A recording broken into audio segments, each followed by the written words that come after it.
When we go through Hi, everybody, and welcome to the class. Let me repeat that. Cool.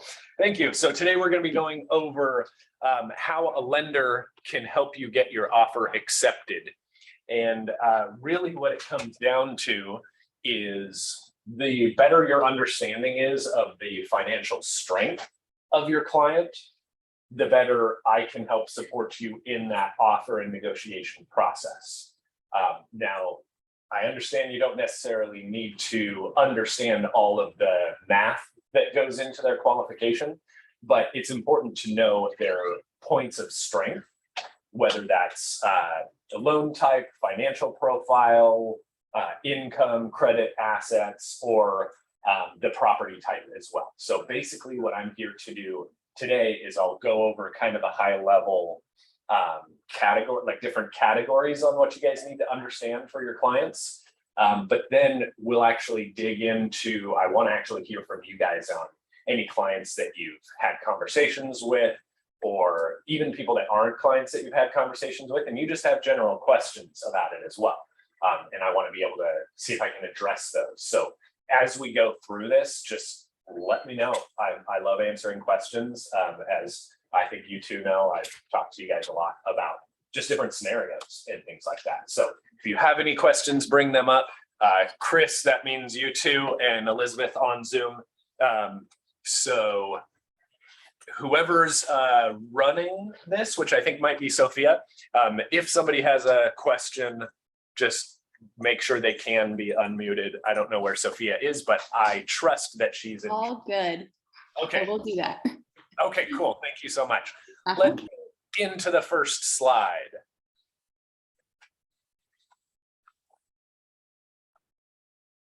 Just press next, Mike, on the keyboard.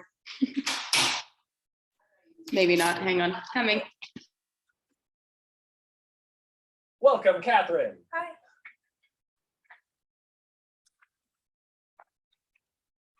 Eventually, we're going to be on the next slide. And regardless, basically what I was just telling them is I'm here to talk through ideas about clients' financial profiles, property types, loan types as well. Oh, was the keyboard off? Is that it? Yep. Oh, hey, there you go. Okay, cool. Just the arrow. And then it's arrow now? Okay. Right Right arrow. arrow. Cool. Thank you, Sophia, our tech guru. But yeah, to catch you up, Catherine, basically what we're going to do is go over the high level, points of the file, whether that's financial profile, property type, loan type. And as we're going through this, because I have, just a basic set of slides that are going to basically cover different categories. And I want to hear, questions and scenarios of clients that you've been working with, because I want to help apply some of what we're talking about here to some real world situations, because I think everybody's actually, getting a good time or getting some good traction in talking to clients lately. And I want to see if I can help you guys advance through that process. So first of all, understanding the buyer's financial profile. So there's three main, primary requirements for loan qualification. And that's going to be credit, income, and assets. And so really during this section of the pre-approval, when we're working with you guys and we're working with the client, it's important to understand the strength points, because those are going to be the points that as you're showing the property to your clients, if the listing agent is there, maybe they're present at an open house or something like that, you want to be able to speak to these points. So if you don't know the strength points of your client's financial profile, you can't relay that to the listing agent. And that's obviously going to help the listing agent feel a little bit more confident in accepting your client's offer if they know the strength points, right? So we need to know those. I obviously will know those right out of the chute when I review it, but I will relay those strengths to you as the agent. But it's just plain important to understand that as we go through this, these are things that I do as a lender, but if you take this structure and framework to other lenders that you end up getting paired with, because sometimes your clients already have buyers, or I'm sorry, your clients already have lenders. And that's okay. As much as I appreciate everybody trying to say, well, can you get a second opinion from Mike? He'd love to talk to you. I do appreciate that, but also sometimes that's just out of your control. Sometimes it's a relative or a close friend or somebody that they've worked with before, and they end up wanting to stay with that lender. So if you follow the framework in this, you'll be able to, basically what I want to have you guys get is the ability to run a loan officer the way a loan officer should be ran by the real estate agent. And so with that being said, if you guys end up getting into an escrow with another lender and you have concerns or questions or frustrations, just run the questions by me. I'm happy to help people, even if I'm not involved in the transaction, because I'm here to help educate you and help you grow throughout your real estate career. So what would stand out as a strength on a credit profile? And I'm actually asking you guys, what's the first thing you think of when you hear a strong credit profile? High FICO. High FICO is one. What? History. I'm sorry? Job history. Job history. So we're talking specifically about credit, like credit reports. So it would be FICO. Ratios. I'm sorry? Low ratios. Low ratios, exactly. Like with low monthly payments, like if you don't have a car payment, or if you don't have student loans, or you don't have any minimum monthly payments, that keeps your debt to income ratio lower. We're going to get to what you said in just a second. So that covers credit. So if the person has a high credit score, that's going to be something you want to mention right out of the chute. I put the credit scores on the pre-approval because listing agents want to see that. Sometimes if you get a pre-approval letter that doesn't have the credit scores on it, that listing agent will ask for a copy of the credit scores. They'll ask for the first page of the credit report just so they can see that. So that's why it's important when you do get a pre-approval letter to try and make sure that the credit scores are on there. Like I said, I know that they're on mine, but not every lender has the same standardized form. So sometimes you'll be missing that, but it's important to communicate the high credit score, as well as, mentioning something like, yeah, they don't have any monthly debts, because that when you say that to a listing agent, they understand that means a low debt to income ratio, which also means higher qualification, better qualification, and higher likelihood of you actually closing on the transaction. So that covers credit. Next section is going to be income. Tell me about that. What you just said. You said Job history. job history. So the reason why job history is so important is because lenders, when they go through the qualification process, they need to document the 2 most recent years of job history. Now, there's a common misconception out there that you'll hear a lot of people like online and all the, the crazies online, right? The random people that say, you got to be in your job for 2 years. Now, that's not necessarily the case. You don't have to be at the same employer for 2 years. We just have to document 2 years of employment history. So if they've changed jobs, that's okay, as long as it's within the same field.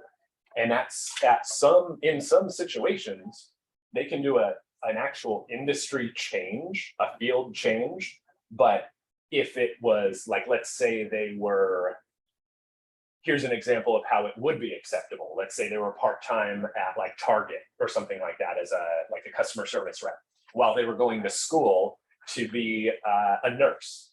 And then they left their part-time job as someone at Target, customer service, that's the term.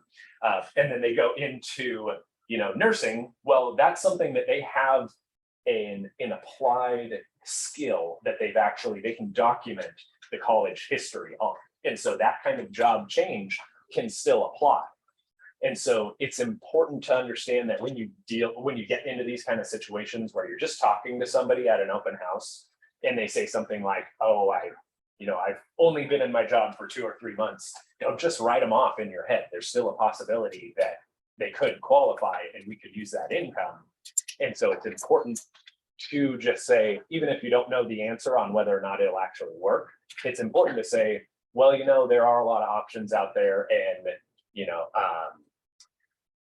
what's the term?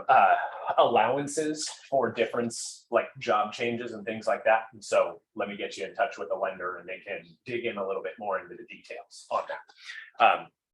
So that has to do with job history.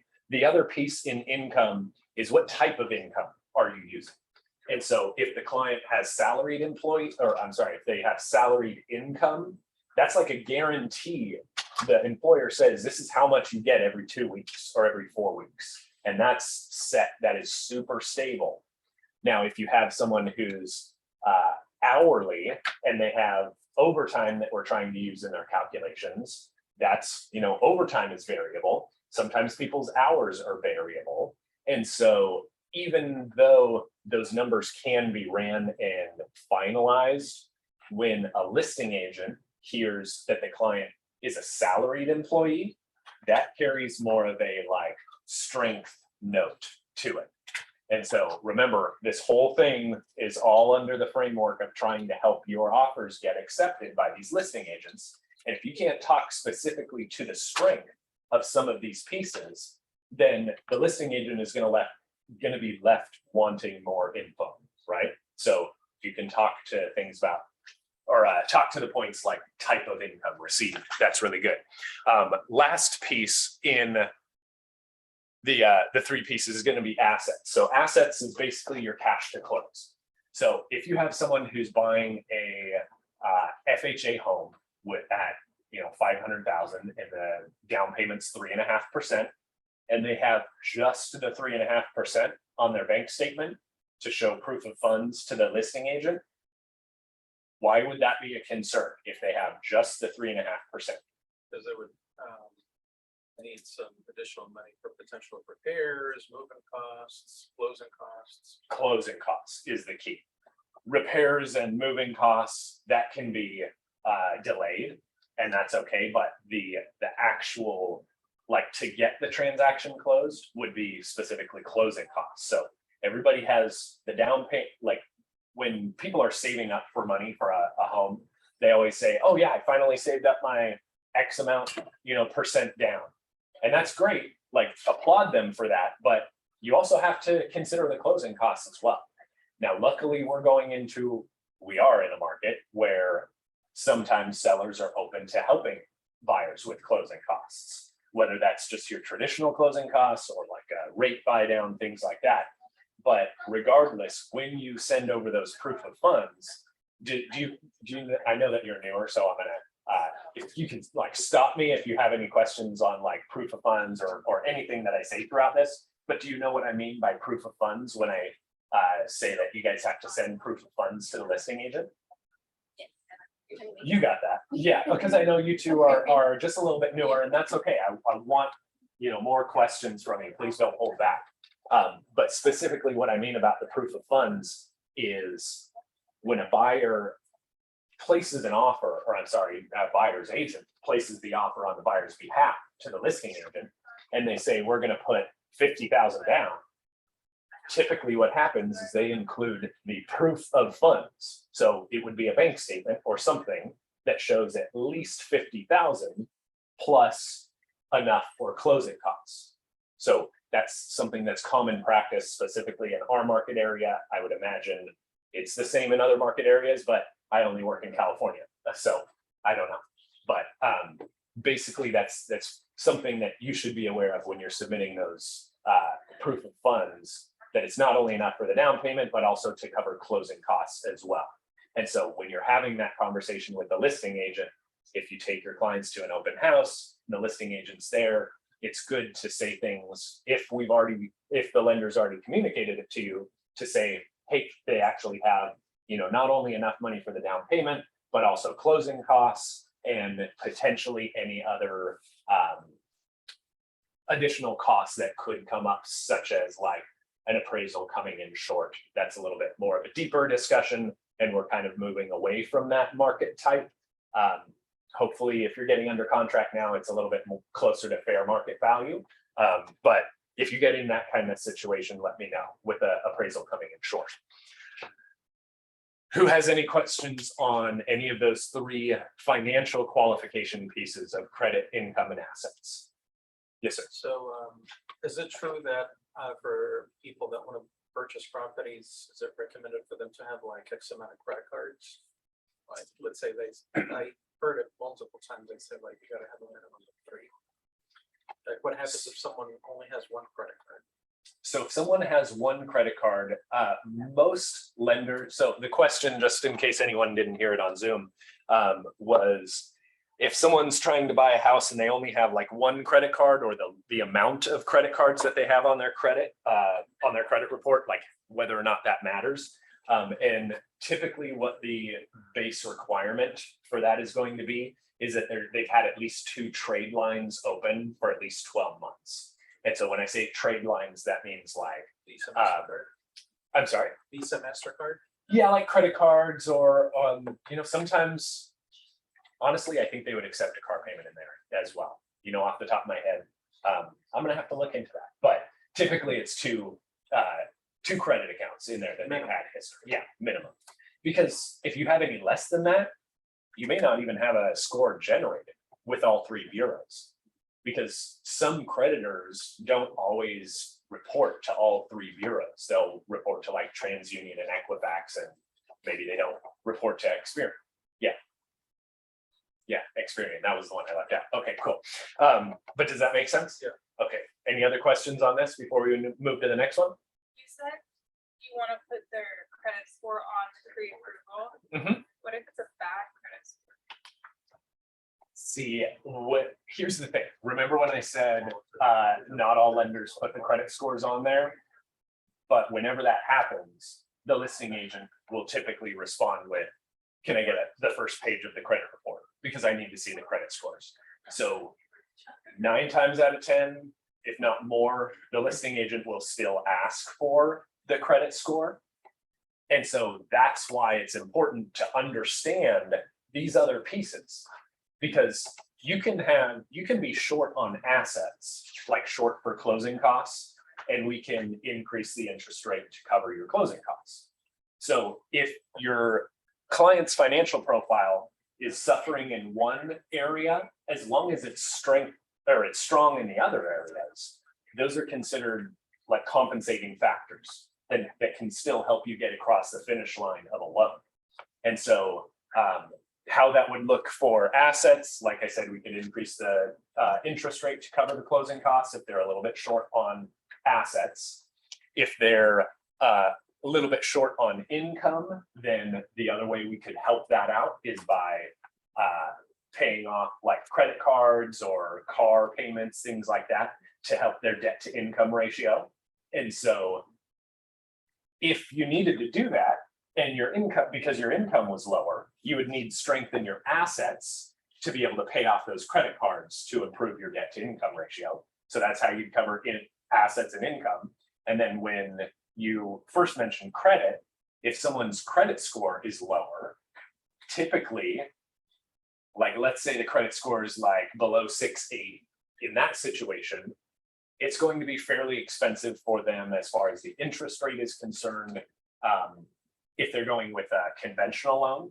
And so in which that, in that specific case, I would probably recommend someone going with an FHA loan, because FHA loans are a lot more friendly to lower credit scores, which actually, come to think of it, that's what we just went over. So, and that was kind of pretty shocking, Yeah. the difference between the interest rate and the client that we're working on has, I think like a 687 credit score. And the comparison between an FHA loan and a conventional loan was pretty shocking. So FHAs are just friendlier towards lower credit scores because it's a government insured loan and you pay higher mortgage insurance, and that mortgage insurance helps protect the lender in the event of the client not paying the mortgage payments. And so that's why they're able to be a little bit more lenient with the interest rates. Does that answer your question? Okay, Yeah. cool. Any other questions on these 3 pieces? I have a question. Sure. So like, let's say if a buyer wants to shop around for rates, Mhm. does it mean that, the credit will be ran every time they're shopping around, or how does that work? That's a great question. Super great question, because pre-2008, you would have, if someone was shopping around, you would have, like, let's say you have 5 lenders that pull your credit. First guy would have the best interest rate because you would have the highest credit score. And then the last guy, since there's been 5 inquiries, would have the lowest credit score and he'd give a worse interest rate. And so in that situation, pre-2008, as we all know, there was some not so great things in lending pre-2008, right? Well, post-2008, they put a law in place to help encourage buyers to shop around to get the best interest rate. And so the new law and rule is that you can have your credit pulled for mortgage-related reasons as many times as you would like within 30 days of the first pull. And all of those other pulls only count under, or they only kind of fall under the umbrella of that first pull. So it does not hurt their credit. Exactly, as long as it's pulled within 30 days. So sometimes I'll have someone, like a client, call me and they'll say, hey, I just got your information from the real estate agent I'm working with. And I had already done a pre-approval with somebody else, but for whatever reason, they didn't want to continue. And they said, I want to shop around. And so I'm here with you next. And what do you think about shopping around? Like, how does this work? And I just tell them, my first question is, when did they pull your credit? Because that's when it all starts. And so if they say they pulled it 2 weeks ago, then I say, okay, you have 2 more weeks to just shop and shop and shop. Shop till you drop. That was the term I was trying to pick it up. I was like, there's a term about shopping that much, right? Yeah, try to do all of the shopping within those 30 days because it only counts as the 1 inquiry. Now, most people, when they go through that once or twice and they go through the application process, 2 or 3 times or 4 times, they're like, I'm kind of tired of going through all of this, and everybody's interest rates are fairly close anyways. And typically they'll end up making their decision based on the connection that they made with the loan officer or the real estate agent that they referred or that referred them to the loan officer. That makes sense? Yeah. Cool. Any others on these before I go to the next one? I'm happy to stick around on this one because there's not a lot of slides. All right, we're going to the next one. Desired property type. Are there more than, no, okay, cool. Yeah, it's just that one. She shouldn't have given me control of this. All right, understanding the desired property type. So if someone's going to purchase a condo, this is really important. Now, when you go with, actually I should, for the newer agents, let's talk about different property types. So they're always gonna fall into like a few basic categories. And that's mainly gonna be a single family residence. So that's a standalone home with, no shared walls, or a condo, or a multi-unit property, whether it's like 2 units, 3 units, or 4 units. When you get into 5 units and up, that's considered commercial, whole different ballgame, whole different class that we're not doing today. So specifically, when it comes to condos, the lender that I work with, who it's Rocket Pro TPO, is like my primary lender that I work with because of a long list of reasons. But one of the biggest benefits, one of actually the many benefits that I get through working with them is they have a portal called Condo Simply. And because Rocket is the largest lender in the US, they've done a lot of loans, right? And they've done a lot of loans on a lot of different condo complexes. Now, when you're purchasing a condo, and you're getting a loan on it, the lender will always ask for what's called a condo certification. And that condo certification has a lot of questions in it, such as how many owner-occupied units are there in here? How many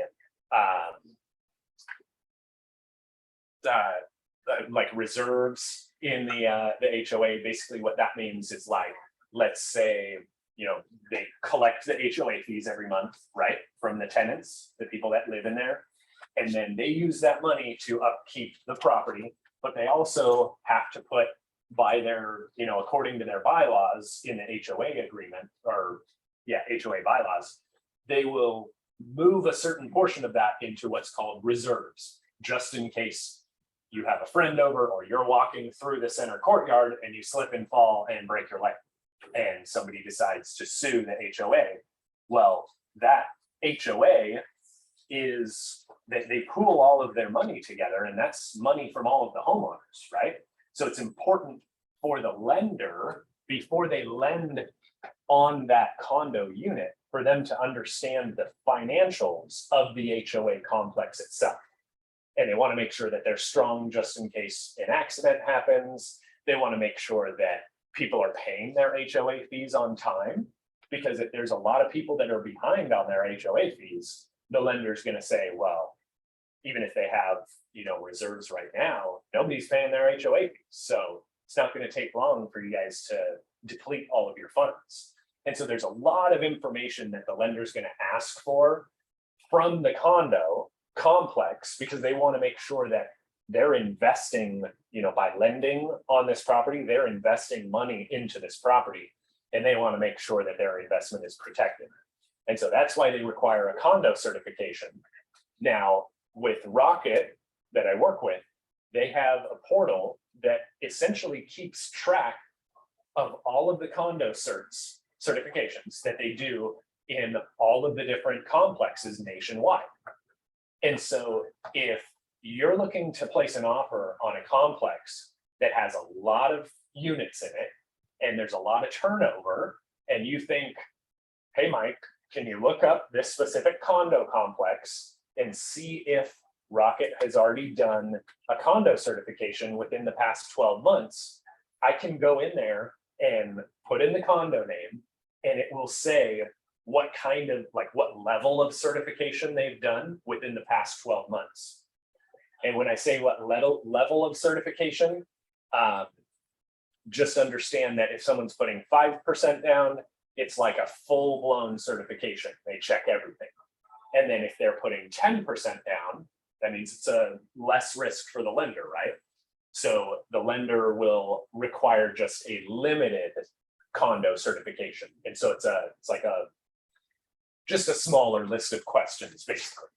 And so if somebody has already done a 5% down conventional loan in that condo complex within the past 12 months, and that loan was done through Rocket Mortgage, which is the largest lender in the US, so the odds are pretty high, right? Then when we go through the escrow process, we don't have to ask for the HOA cert from the HOA.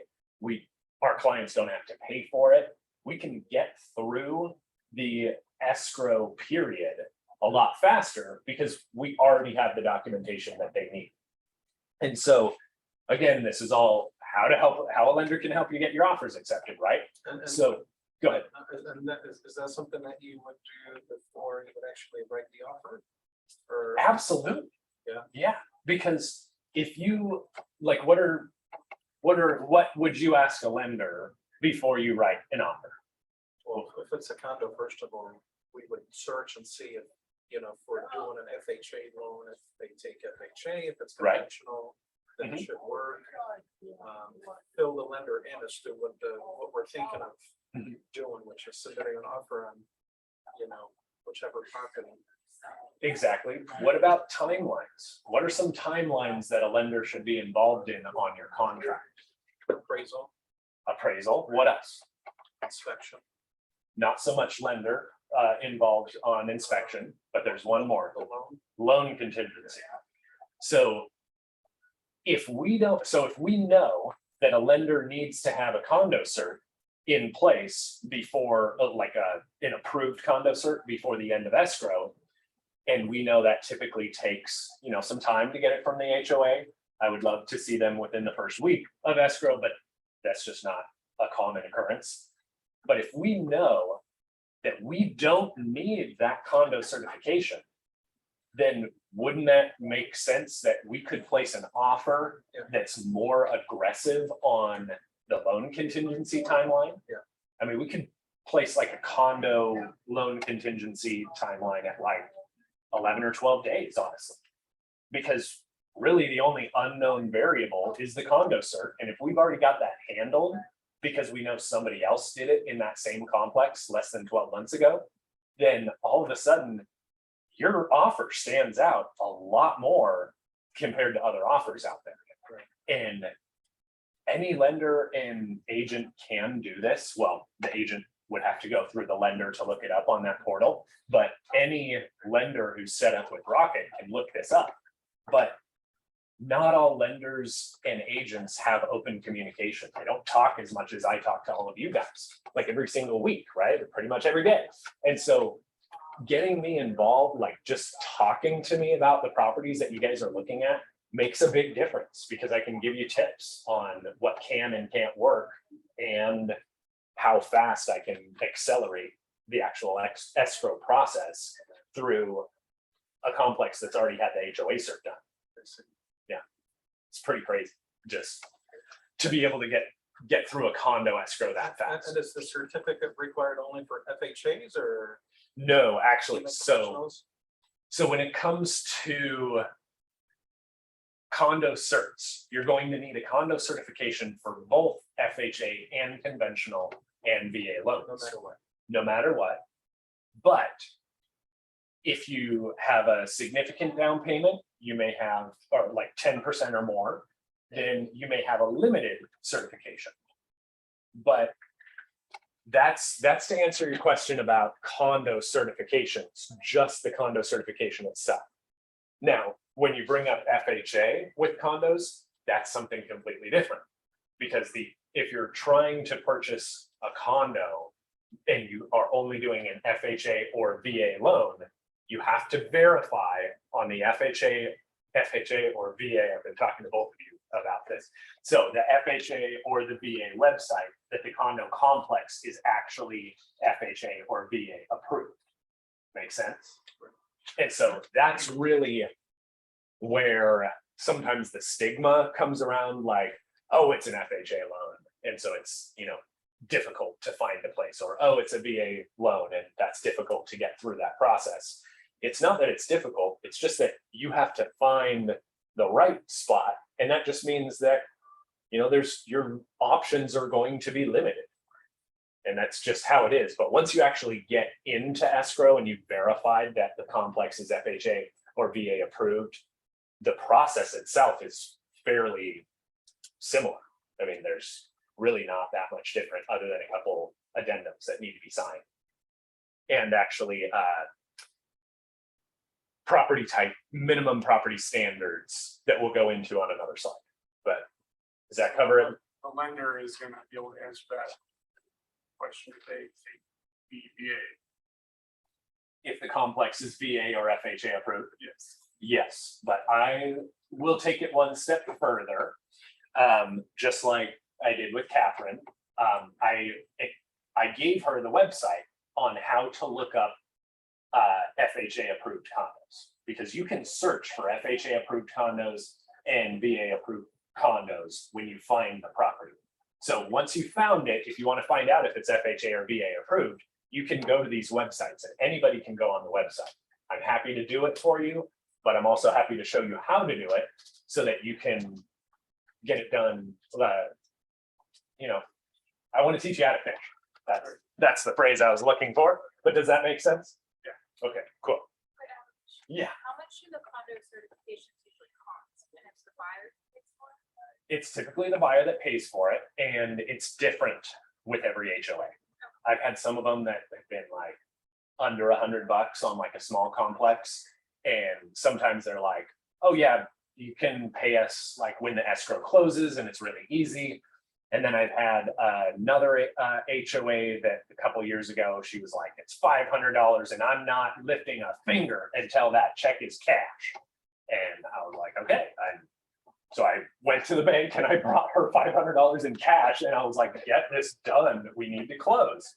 And it's situations like that that get really frustrating when you're trying to close a condo purchase and the HOA is just slow to get us our information, whether that's because they won't start working on it until they get the money, or sometimes we've had other HOAs that say, oh yeah, you have to mail us a check, and we don't have any like online payment portal. which most HOAs do now, but sometimes, there are still some people that don't understand or embrace the internet and technology age. And we have to liberate. So, I tried that condo search and okay, I don't know if I was doing it correctly or what, but they are I tricky. wasn't getting anywhere. Okay. Were you like trying to search for condos for like a list of I was given condos? a website from an HOA Uh-huh. and I just got the runaround. Didn't get anywhere. Okay. Yeah, I can have, so those websites, both FHA and VA, are pretty tricky. Sometimes, as I was telling Catherine a couple days ago, when you type in the name of the HOA, if you put a space after the last word, totally won't work. And then if you remove that space, it works. And some of them, on another transaction that I went through, was like the condo name wasn't coming up, but the only way it could come up was if you typed in the exact tract number. And that was very frustrating, a whole situation, but we got it figured out. So bottom line is I'll teach you guys, like after the class, we can go over it. I can see which website you're using for that. I would imagine it's probably just the standard VA approval site, but I can show you kind of some tips and tricks when you go through it, because those websites are super finicky. And just the more you use it, the more familiar you'll get with all of the quirks of the website. Yeah. Any other questions on condos and certifications and VA FHA? Is a townhome the same as a condo? Yes, sir, it is. So the best way to understand that I found is townhome is not a property type, it is a property style. And so when you say I'm buying a Spanish home is not the property type, it's a single family residence. Yeah. It's the style. So that's the same thing when it comes to townhomes. Is there a condominium? That's the property type. Townhome just is the style. And from what I understand, that just means it's like 2-story. But then I hear some people refer to a single story as a townhome, and then I totally get confused. But Yeah. honestly, it doesn't really apply too much because they're all typically condominiums. And so if you guys don't know how to pull a property profile yet, that's something that I would be happy to show you how to do. Most of the title companies will just give you a login. And so understanding how to pull a property profile is like, I think that was the first thing I learned when I got into the industry. My boss was like, you're just gonna pull property profiles all day long. Because once you get that login and you can log in and kind of pull a property profile, you get to see all of the information, like the year it was built, the use code, the zoning. When I say use code, I mean like property type, basically, like condominium or SFR or 2-unit, 3 to 4 units. Sometimes you'll find a duplex that has like an ADU in the back, which is like a separate unit back there, but it's still just considered a duplex, even though technically there's 3 spaces to live in. So it all comes down to like the property profile. That's always if there's any, question about the type of property it is, you get that property profile pulled. Is that separate from the MLS profile or just the same thing? I don't use the MLS very often, so technically I couldn't answer that 100% because I don't go on the MLS and search for properties for clients like agents do. But I would imagine the answer is they're different because it's the property profile itself is from the title company. Yeah, it's a website. And so it's not just one website. It'll be whichever title company that you've worked with or met and established a relationship with. That title company will give you a username and password to their title site. And honestly, they're all the same. Not every title company, but the website itself is all kind of, it uses the same technology. It's just different like branding and facing on there. So whoever your title person is, ask them for access to their portal so that you can get pull property profiles. And then there's a ton of other cool tools on the title websites like escrow and title calculators like estimated closing costs, things like that. Net shots too. Net sheets, that's right. Yeah, you guys would use that more than I would, but that makes a lot of sense. Yeah. What's that? Farming. Farming information, yeah, that's great. Yeah, I should have had a title person come here and be my sidekick today. Are we good on this? Okay, next. Understanding the loan program that the buyer is using. Some loan programs are restricted to a specific area or county. Okay, so one specifically that gets brought up a lot is the 3% down conventional loan. The 3% down conventional loan has an income limit on it. And that income limit is equal to 80% of the area median income. And now once I start talking about numbers, people kind of glaze over, and I get that, that's okay.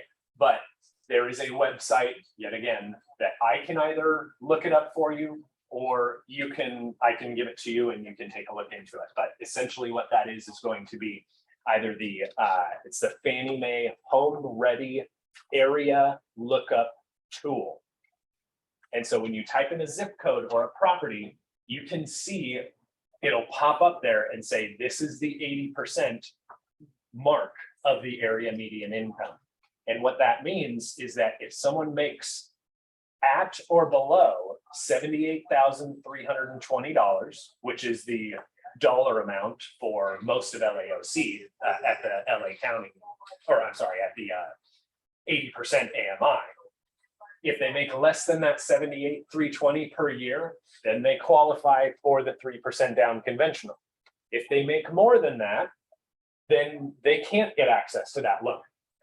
And so if I pre-approve someone who says, I want to look for a home in LAOC, and they make below 78,320, they qualify for that program. But then if you start showing them properties outside of that area, those other areas may not have the same income limit. And that income limit may be lower and they may not qualify for it. So it's important to understand that as you're searching for properties for your clients, because that could change with the area that you're looking for. Richard's watching us, keeping an eye on us. Another thing that's important to understand as far as your loan program itself. If your client is purchasing with an FHA loan, all right, sounds good. Have a good one. Thank you for coming. If you're looking at properties for someone who has an FHA loan, FHA loans have what's called FHA minimum property standards. And minimum property standards for FHA are going to be a little bit more strict than what you would find on a conventional loan. So if you have a fixer property that has a lot of deferred maintenance on it, understand that there's going to be more items called out by the appraiser. And so if your client's getting ready to place an offer on a home and they're trying to decide between, like, let's say they can do conventional, but they wanted FHA for a lower monthly payment. If you take a look at that property and you tour it with them, and there's some deferred maintenance that might be a little excessive, and you might have a hard time getting an FHA loan in there, in that case, I may recommend switching it over to a conventional loan. But either way, if that's the decision that we make together as a team between me, the agent, and the buyers need to be aware of that change, because the monthly payment could be different from conventional to FHA. And so it helps you, again, how can a lender help you get your offer accepted? If you know what type of loan program you're getting, your loan or your client is getting, when you place that offer, you need to be prepared to communicate that properly to the listing agent, because maybe there's a lot of deferred maintenance on it. And the listing agent goes, I don't think this is going to be, really great on FHA. I think, at your offer price, my seller might be more open to doing the repairs if we did, or went with a conventional loan, because there might be a shorter list of repairs compared to FHA. So just understand that when you're looking at properties, that the loan amount, or I'm sorry, the loan program matters quite a bit as well. Any other questions on the 3% down conventional or the FHA property standards? The property sold as is wouldn't qualify for FHA, right? Because they won't go in and make any of those repairs. I'm hearing Hallie in my head say, say every property in the state of California is sold as is. That's the law. No matter what. But people still sell it as is and do repairs, right? Because when it says as is, do you just like not send a request for repairs? No, you still would, because your buyer might want to request a couple things, and maybe the sellers will actually do that. So regardless, even if it says as is, understand that, you know, sometimes they'll say it's sold as is, but they'll be like, well, if anything's called out on FHA, because we're accepting the FHA offer, we'll do that because we want to make sure the escrow closes. So remember that everything's up for negotiation. I guess that's probably a better way to just answer that. Everybody got it good on this one? Okay. I know there's so many slides, it's hard to get through all of them. All right, home search process. When you're going through the home search process, if you're looking at a property that has HOA fees, or you're like right on the cusp of the conforming loan limit to the high balance loan limit, we don't need to get into that today, but bottom line is whether it's property type or a property that has HOAs, the monthly payment's going to be different on every property, whether that's just because of the sale price or because of something like property type and HOAs. So as you're looking for homes, keep your lender informed. On Thursdays, I like to check in with my pre-approved agent or pre-approved buyers. A fun term for that is my pals, because they're pre-approved and looking, right? So I check in with my pals on Thursdays to see what kind of properties they're looking at on the weekend, or if they're planning on looking at any properties over the weekend. That not only lets them know, the clients know that we're thinking about them and that we're ready and aware that they're going to be looking at properties this weekend. I know they know that you guys are aware because you're showing them properties, right?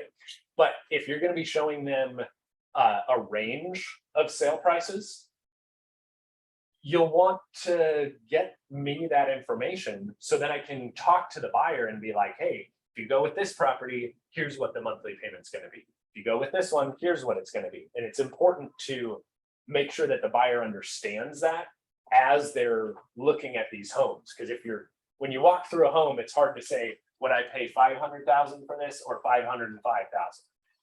That just freaks out people's brains. They just can't. But when you say, hey, I'm okay with, you know, a $3,000 monthly payment compared to a $3,020 monthly payment.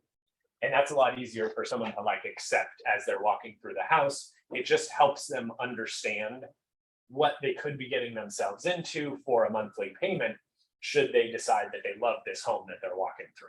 And so it's important that the three of us are all on the same page.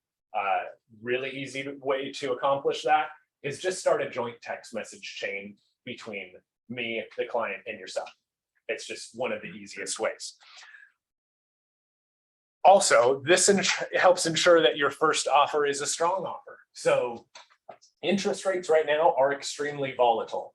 Yes, everybody knows that they're up, but what not enough people are talking about, I think, is the fact that rates are very volatile right now.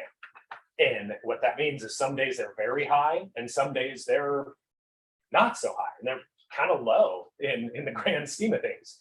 And so sometimes because we have that just like pendulum swinging back and forth in this range right now, there are some days where some sort of good news comes out for rates and we have 2 or 3 days of really good rates. If your client or our client together is the only one that knows between the other offers that were placed on this property, if that client, our client, is the only one knows that rates got better yesterday, they can place a stronger offer because they already know what that monthly payment is going to be. So getting me involved during the offer process and getting an updated monthly payment to the buyer is super crucial for that confidence when they sign the offer that you guys send over. Because there's nothing more awkward than me getting a text or a call from the client that says, hey, I'm getting a little nervous about this 615 offer that I'm placing that the agent's asking me to sign. And now I'm not sure if I'm going to sign it. And I'm like, I didn't even know you were placing an offer. Like, come on, agent, keep me in the loop, because I can help your client feel at ease, and I can help, like, maybe that 615 was what they thought they were good with, but now that rates got a little bit better during the preceding day or two, they may be willing to go 620 or 625. And that small $5,000 or $10,000 difference could make a huge difference in which seller or which buyer the sellers choose to go with. But the rate doesn't get locked until the contract is signed by both parties, right? That is correct, And that could absolutely. take up to 3 days. So by the time Absolutely. the seller signs, Mhm. interest rate can go up.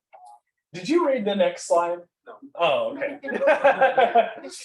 So that's home search process.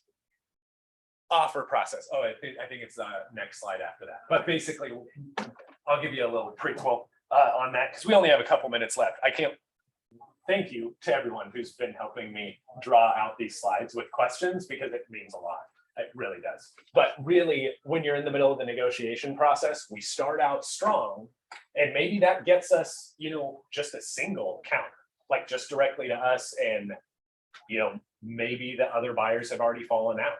But then during the negotiation process, if they get countered up, we can come back. Actually, I'm in the middle of this right now with a client who's in negotiations, where I told the listing agent, I was like, look, rate, I know we came in at a strong offer, but the last couple of days rates have jumped up a decent amount. So they're a little bit gun shy.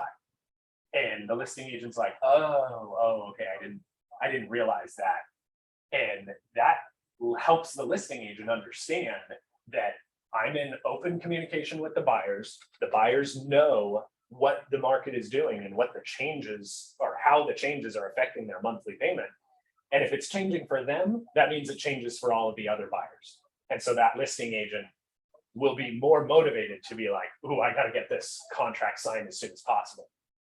So that's a little bit more to your point, but yeah, I think that's on the next slide. When you submit the offer, make sure you have Siri, she's always listening to me.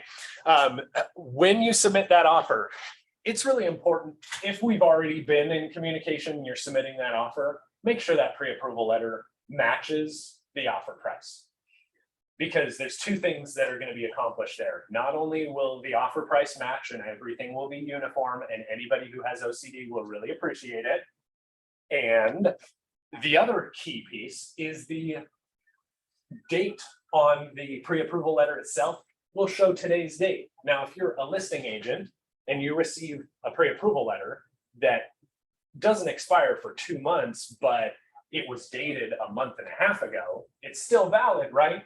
But we're in the middle of a volatile mortgage rate environment. So that listing agent's going to probably say, do they know what rates are now? Because this pre-approval letter is from a month and a half ago. So that's why it's important to have today or the date of the offer on the pre-approval letter, even if it's the day before, that's okay. But it shows that we're in constant communication between the buyer's agent and the lender. When you submit that offer, text the lender the name and contact info of the listing agent. This is something that I do with all my offers, as long as the agent sends me the listing agent's contact info. But more importantly, this is something that everybody should be doing, whether it's me as the loan officer or somebody else. So when I told you at the beginning, I can teach you how to run a loan officer the way they need to be ran. That's one of the first indicators. When you place an offer and you text the loan officer the listing agent's contact info and say, give them a call, verify the finances. And if they're dragging their feet, if your offer doesn't get accepted, you might want to have a conversation with your buyer about the lender that they chose, because it makes all the difference in the world. If you're a listing agent and you get an offer and all of a sudden a lender calls you and says, hey, really excited, my agent and my client just submitted an offer at 123 Main Street. I wanted to call and introduce myself and make sure that you had my contact info. And I wanted to tell you a little bit about the strength points of the file. Like I said at the beginning of the class, those are the things that you guys need to know when you're telling the listing agent this. But then when the loan officer calls and says all the same things that you've already been puffing up your buyers with, then the listing agent goes, oh, wow, cool. The agent is aware of all of this. The loan officer has been communicating this to the agent. Sounds like this is a solid team that will be communicative throughout the escrow process. And that's what listing agents want. More than money, they want to make sure that the whole process goes smoothly. If you place a $900,000 offer on a home that's worth 500, listing agents aren't going to be too confident that it's going to close. There's a balance in everything. Obviously, they want the money, but there's always going to be a balance in it. Let's see here. Let me move this thing. I don't know how to. There we go. Discuss financials, property, and loan type to determine contingency timelines. We actually already covered that. Thanks a lot for coming in. See ya. Because we went over that at the beginning of it. So let me go to the next one. Oh no, I clicked off of that. There we go. This is the slide I was talking about, Mohammed. So yeah, exactly what you were talking about. When you go through the negotiation process, just keep the lender informed, because when you place those offers, or when you're in the middle of negotiations, if you think the offer is going to get accepted because the listing agent's saying, we don't have any other offers, or even though we have other offers, you guys look the best. Like when you guys get that information, that kind of feedback, or when they say, hey, your lender called me and I had 5 other offers and I couldn't get a hold of any of those lenders, then you see that, you hear those things, you know that these are positive points that increase the likelihood of the offer getting accepted. So let the lender know, because if the lender knows that there's a high likelihood of the offer getting accepted, then I want to be, and the lender should be, on the ball right away on getting any updated documents that might need to be collected. Most pre-approval letters will say they're due, or I mean, they're valid for 2 months, but technically our documentation on file is invalid as soon as they get their next paycheck. And typically that's 2 weeks. So every 2 weeks, even though the pre-approval is still valid, I'm going to need to request updated documents. Now, I don't, for all of my pre-approved buyers, I don't ask them every 2 weeks, hey, send me your next pay stub, and hey, send me your next bank statement. Otherwise, they're going to be overwhelmed, and it's going to just be a little bit too much for everybody involved. So if you think that there's a high likelihood of the offer getting accepted, keep the lender in the loop, and they will request these documents, including the appraisal order form, because we want to order the appraisal right away, especially in this market that we're dealing with right now. Well, I think it's like exactly 2 o'clock. So you guys did a great job. Thank you for drawing out those slides, because really, I think I've talked to all 3 of you and the people on Zoom. Really, anytime you guys have questions, I just love talking about loans.